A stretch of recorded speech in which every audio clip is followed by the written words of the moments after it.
안녕하세요. 저는 68세 박도연입니다.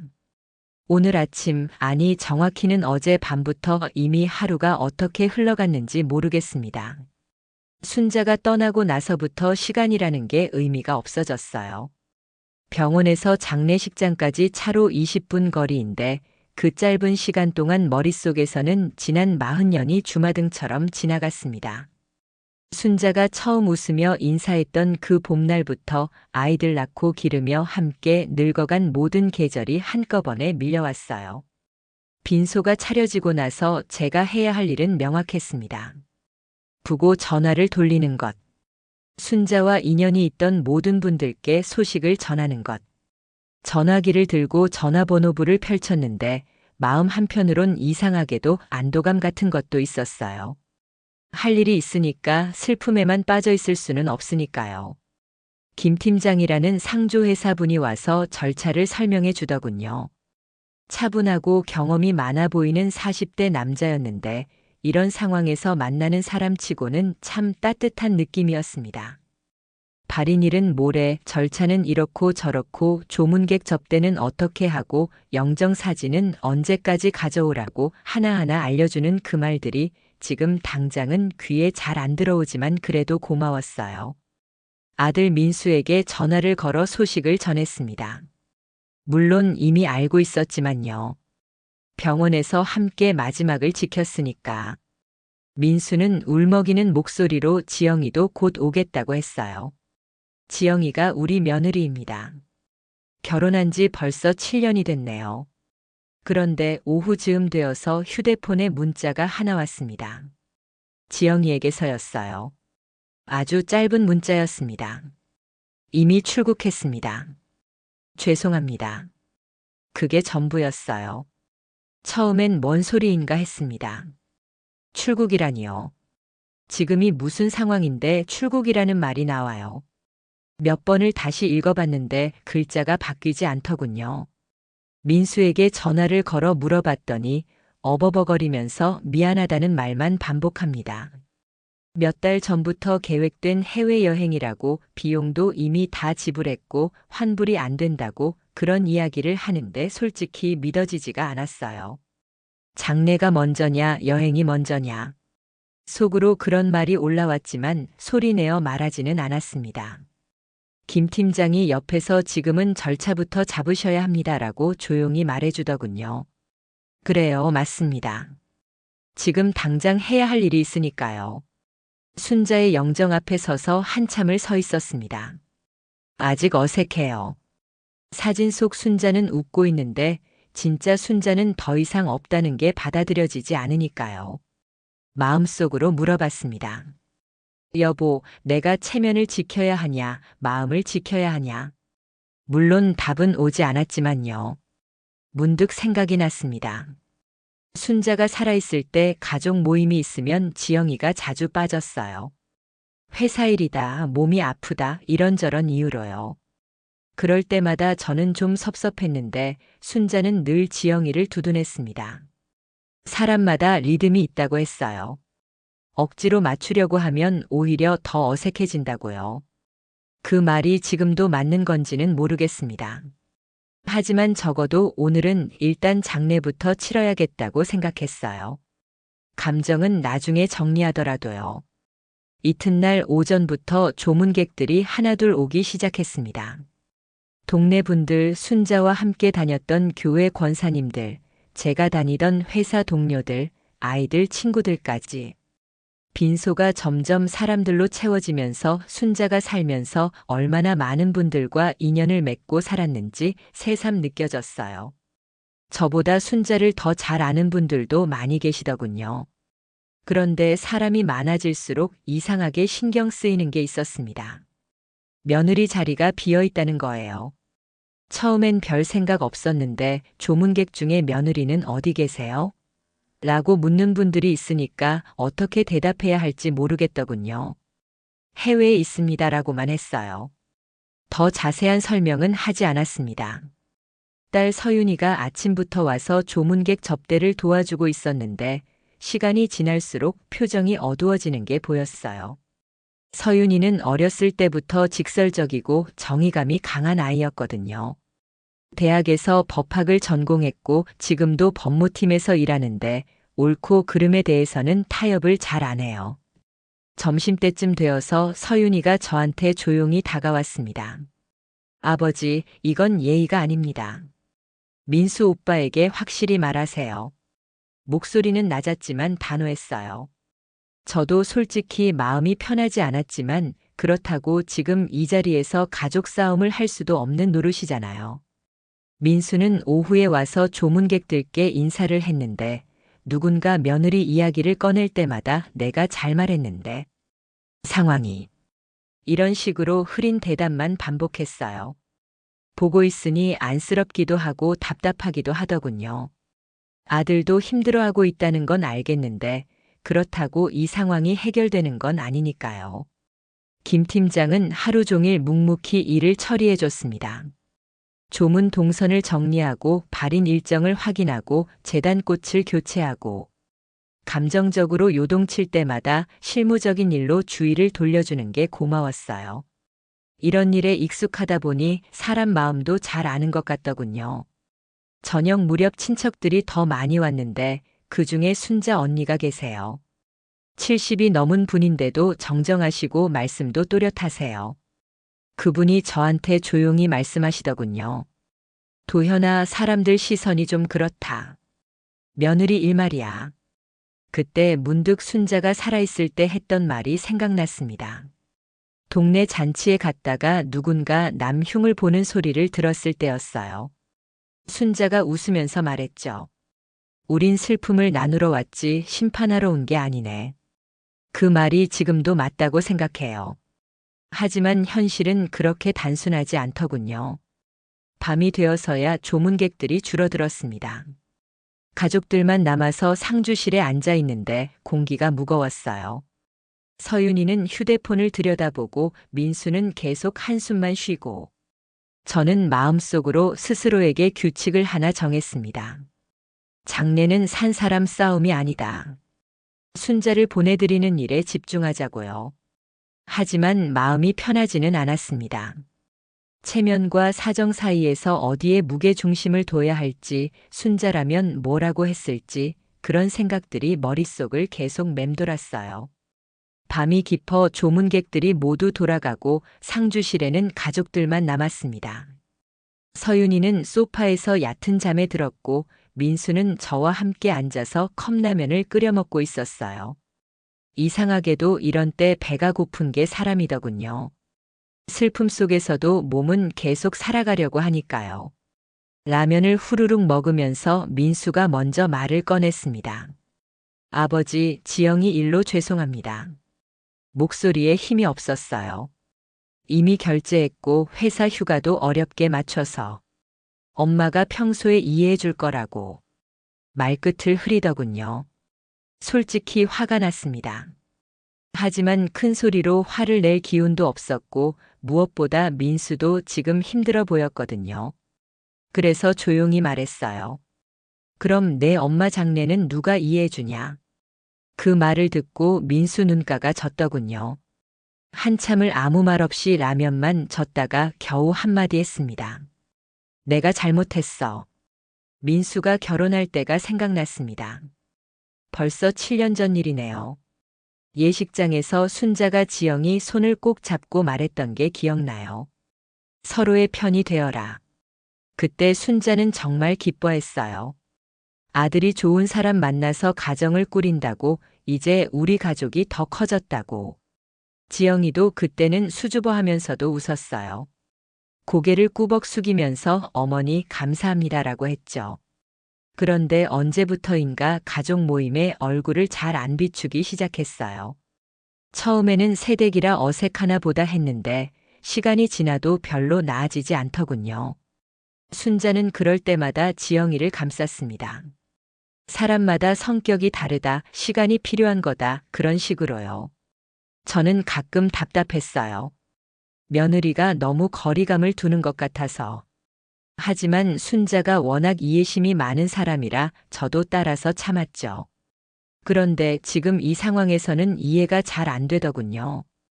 아무리 거리감이 있다고 해도 장례식을 빼먹고 여행을 간다는 게 말이 되나요? 그것도 미리 말도 없이요. 민수가 휴대폰을 만지작거리고 있길래 뭘 하나 봤더니 지영이한테 메시지를 보내고 있었어요. 답이 와도 보여주지는 않더군요. 아마 상황 설명을 하고 있는 모양이었어요. 민수야.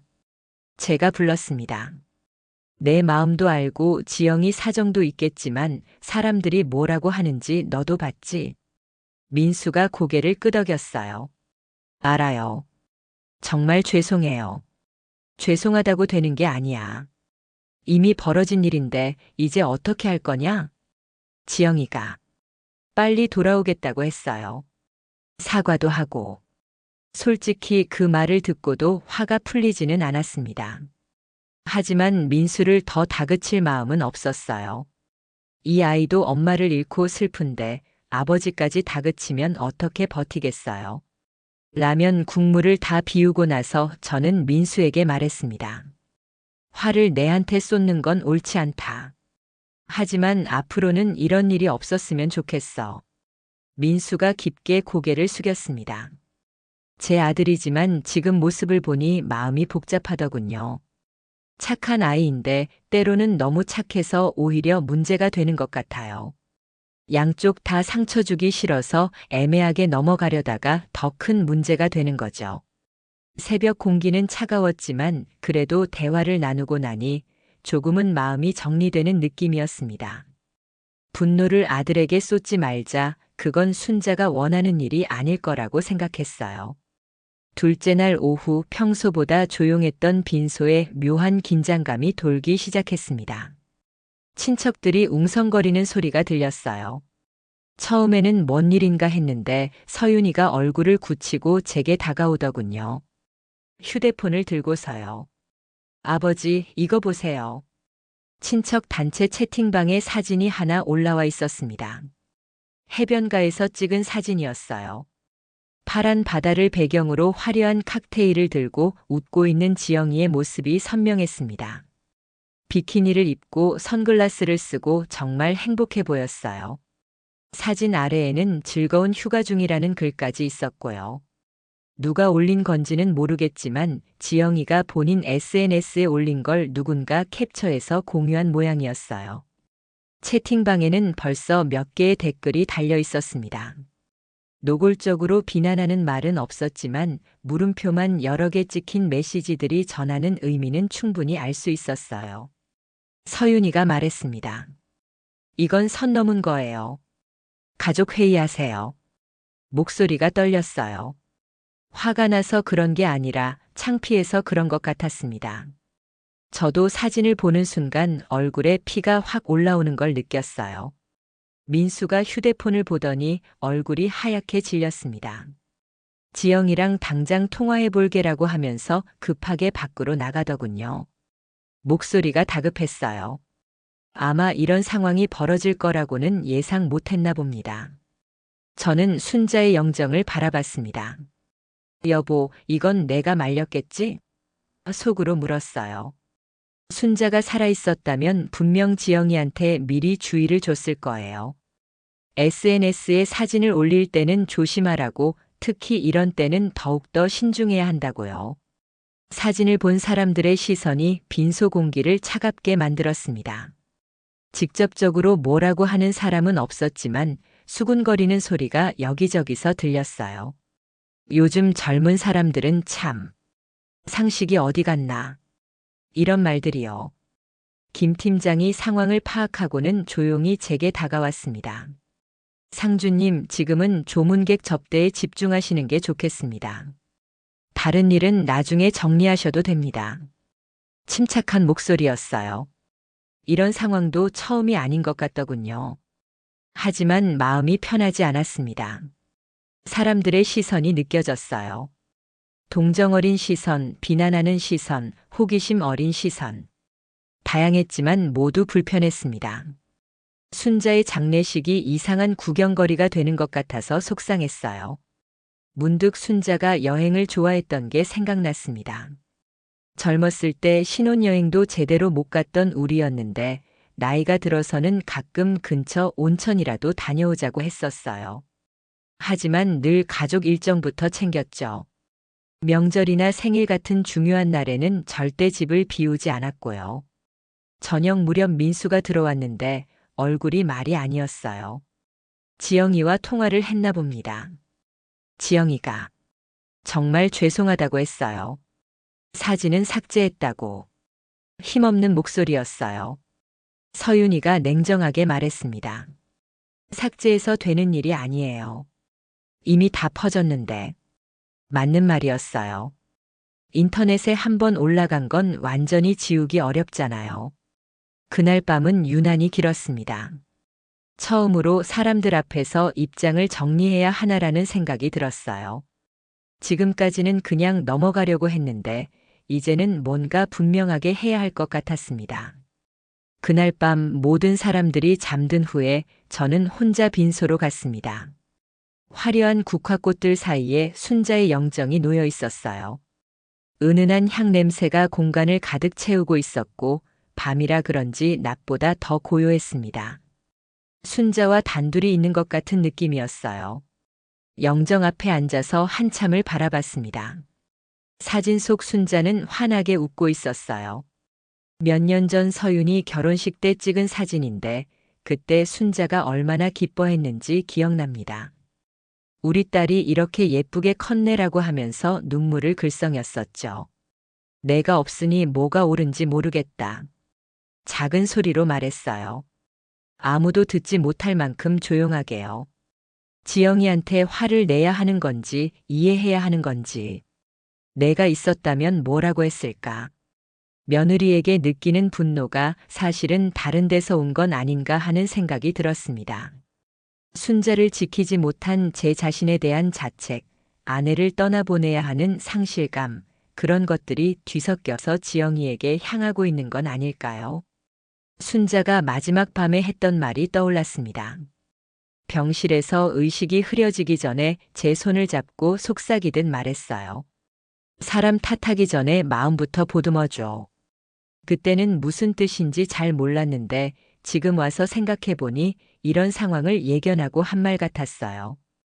휴대폰을 꺼내서 지영이 번호를 한참 바라봤습니다. 전화를 걸까 생각도 했어요. 하지만 결국 걸지 않았습니다. 지금 전화를 건다고 해서 뭐가 달라질까 싶었거든요. 게다가 시차도 있을 테고 뭘 말해야 할지도 정리가 안 됐고요. 순자와 지영이의 관계를 생각해 봤습니다. 솔직히 말하면 그렇게 가깝지는 않았어요. 지영이가 시댁과 거리감을 두려고 했고 순자는 그걸 이해하려고 노력했지만 완전히 편해하지는 못했던 것 같아요. 그래도 서로 상처 주지 않으려고 조심했죠. 결혼 초기에 지영이가 한번 이런 말을 한 적이 있었어요. 어머니가 너무 좋으신 분이라서 오히려 부담스러워요. 제가 못난 며느리 같아서요. 그 말을 들었을 때 순자가 많이 안쓰러워했어요. 저 아이가 왜 그런 생각을 할까라고 하면서요. 아마 지영이도 나름대로는 고민이 있었을 거예요. 시댁과의 관계, 자신의 삶, 그 사이에서 균형을 맞추는 것. 쉽지 않은 일이죠. 하지만 그렇다고 해서 이번 일이 정당화되는 건 아니라고 생각했어요. 새벽 공기가 차가워서 가디건을 더 당겨 입었습니다. 순자 영정을 보면서 마음속으로 다짐했어요. 심판자가 되지 말자. 애도자로 남자. 순자를 보내드리는 일에 집중하자. 그런데도 마음 한편으로는 여전히 어수선했습니다. 이해와 분노 사이에서 계속 흔들리는 기분이었어요. 순자가 살아있었다면 이런 복잡한 감정을 어떻게 정리했을지 정말 궁금했습니다. 발인을 하루 앞둔 밤 민수가 조심스럽게 제게 다가왔습니다. 아버지, 지영이가 영상통화하고 싶다고 해요.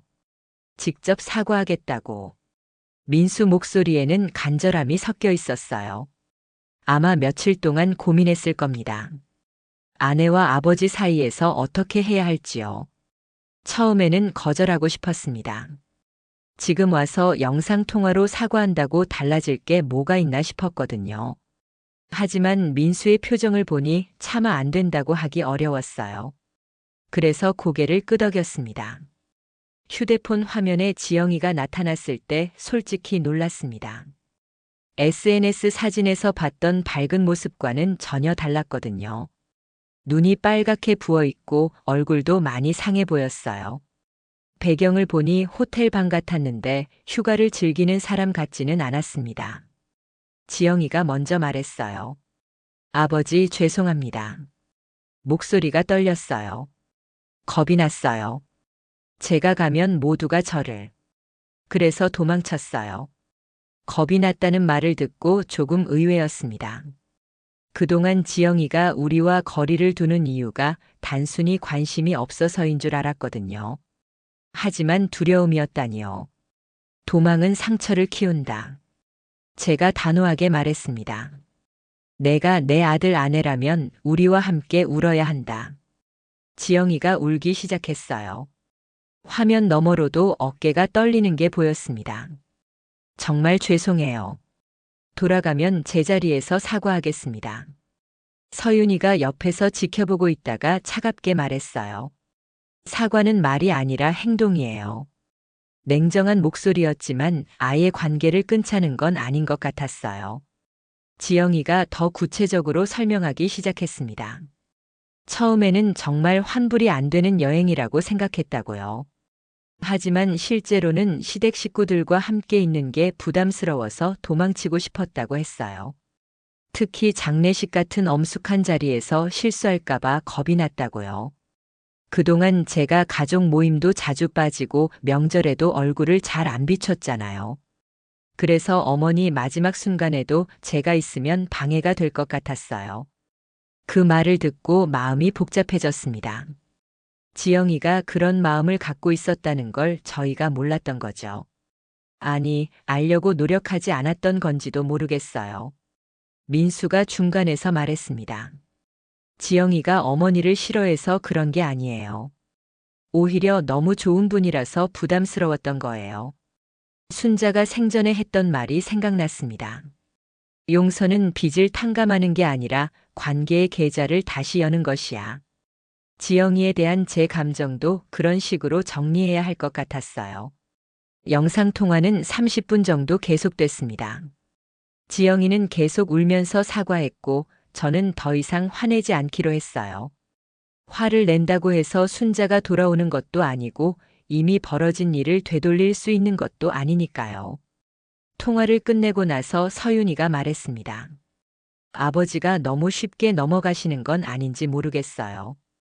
쉽게 넘어간다고 생각하지 않는다. 제가 답했어요.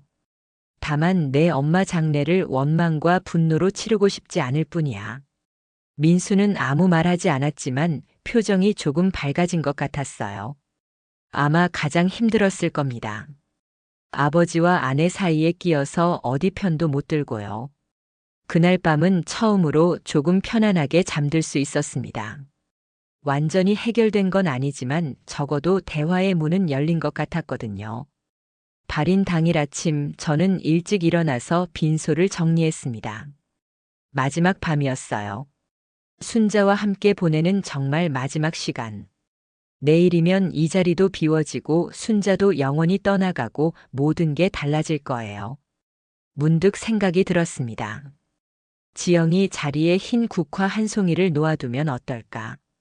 빈자리를 그냥 비워두는 것보다는 뭔가 의미를 담아서요. 완전한 용서는 아니더라도 완전한 단절도 아닌 그런 표시로요. 김 팀장에게 말해서 국화 한 송이를 구해달라고 했습니다. 그리고 지영이가 앉았을 자리에 조용히 놓아뒀어요. 가족들이 와서 그걸 보더니 아무 말 하지 않았습니다. 서윤이도 민수도요. 다들 제 마음을 이해하는 것 같았어요. 오늘은 자리가 비었지만 빚을 더 키우지 말자. 제가 가족들에게 말했어요. 어머니를 보내드리는 일에 집중하자. 발인 절차가 시작되었습니다.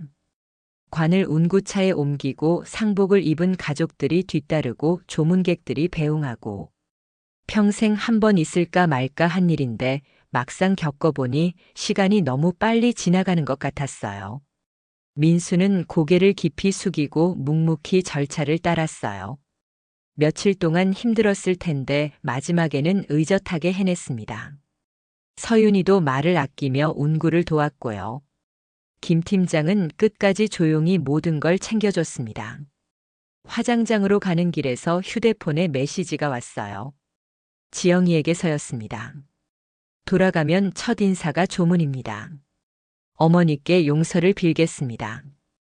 그 메시지를 보고 나서 마음이 좀 편해졌습니다. 적어도 관계를 완전히 끊을 필요는 없겠다는 생각이 들었어요. 시간이 지나면서 서로 이해할 부분도 있을 거고 지영이도 우리 가족의 일원으로 자리를 찾아갈 수도 있을 거고요. 순자의 영정을 바라보며 속으로 말했습니다. 여보, 너라면 이 정도면 됐다고 하겠지. 남은 건 산 사람의 몫이니까. 화장장에서 순자를 마지막으로 보냈습니다. 40년을 함께 산 사람과의 이별이 이렇게 간단할 줄은 몰랐어요. 하지만 동시에 이렇게 많은 사람들이 순자를 기억하고 배웅해준다는 것도 감사했습니다. 돌아오는 길에 민수가 말했어요. 아버지, 지영이 일로 정말 죄송했습니다. 이제 됐다. 제가 답했어요. 앞으로가 중요하다. 집에 돌아와서 혼자 앉아 있으니 며칠간의 일이 꿈 같았습니다. 분노도 있었고 당황도 있었고 슬픔도 있었고 이해도 있었어요. 하지만 결국 가장 중요한 건 순자를 잘 보내드린다는 거였죠. 지영이가 언제 돌아올지는 모르지만 돌아오면 차근차근 이야기해 볼 생각입니다. 서로의 마음을 솔직하게 나누고 앞으로 어떻게 가족으로 지낼지 정해보는 거죠. 순자가 원했던 것도 그런 게 아닐까 싶어요. 단절의 문에서 대화의 문으로 손잡이가 돌아가는 순간이었습니다. 완전한 화해는 아니더라도 새로운 시작의 가능성은 보이는 것 같았어요. 그리고 그것만으로도 순자는 만족할 거라고 생각했습니다.